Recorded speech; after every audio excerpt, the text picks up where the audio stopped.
Welcome to S4 నేను మీ Ramya. Bollywood star hero Hrithik Roshan ఆయన మాజీ భార్య సుశాంత్ ఖాన్ విడాకుల సమయంలో దేశవ్యాప్తంగా పెద్ద ఎత్తున చర్చ జరిగిన సంగతి తెలిసిందే.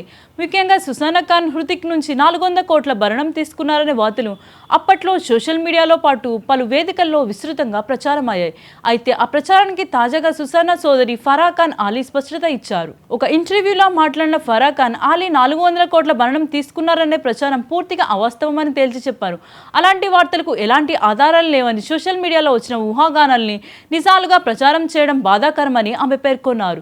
సుశాంత్ ఖాన్ని డబ్బు కోసం సంబంధాలను ఉపయోగించుకునే వ్యక్తిగా చిత్రీకరించొద్దని, అలా అన్యాయమని ఫరా అన్నారు. తమ కుటుంబం ఎప్పుడు బంధాలకు విలువలకు ప్రాధాన్యం ఇచ్చిందని, సుశాంత్ కూడా అదే ఆలోచనతో జీవిస్తుందని చెప్పారు. హృతిక్ నుంచి ఆమె ఎలాంటి డబ్బు లేదా ఆస్తి తీసుకోలేదని స్పష్టం చేశారు.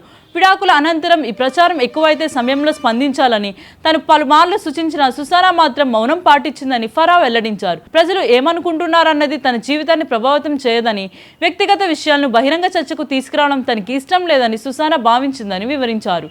విడిపోయిన తర్వాత కూడా హృతిక్ రోషన్ కుటుంబంతో సుశాంత్కు మంచి అనుబంధం కొనసాగుతుందని ఫరా తెలిపారు. హృతిక్ తల్లిదండ్రులు ఇప్పటికీ ఆమెను కుటుంబ సభ్యురాలుగానే చూస్తారని చెప్పారు. పిల్లల పెంపక విషయంలో కూడా హృతిక్ సుశాంత్ కలిసి బాధ్యతలు నిర్వహిస్తూ స్నేహపూర్వక సంబంధాలను కొనసాగిస్తున్నారని పేర్కొన్నారు. 2000లో వివాహం చేసుకున్న హృతిక్ రోషన్ సుశాంత్ ఖాన్ 2013లో విడిపోతున్నట్లు ప్రకటించి 2014లో అధికారికంగా విడాకులు తీసుకున్నారు. వారికి హుషన్, హృదాన్ అనే 2 కుమారులు ఉన్నారు. విడాకుల తర్వాత కూడా పిల్లల భవిష్యత్ కోసం పరస్పర గౌరవంతో ముందుకు సాగుతున్న ఈ మాజీ దంపతులు వ్యక్తిగత జీవితంలో పరిపక్వతకు ఉదాహరణగా నిలుస్తున్నారు. ఫరా ఖాన్ ఆలీ తాజా వ్యాఖ్యలతో దాదాపు 10 ఏళ్లుగా ప్రచారంలో ఉన్న 400 కోట్ల భరణం వార్తలపై మరోసారి చర్చ మొదలైంది. వ్యక్తిగత జీవితాలకు సంబంధించిన అంశాల్లో నిర్ధారణ లేని ప్రచారాలకు నమ్మే ముందు వాస్తవాల్ని పరిశీలించాల్సిన అవసరం ఉందనే అభిప్రాయం కూడా వ్యక్తమవుతుంది.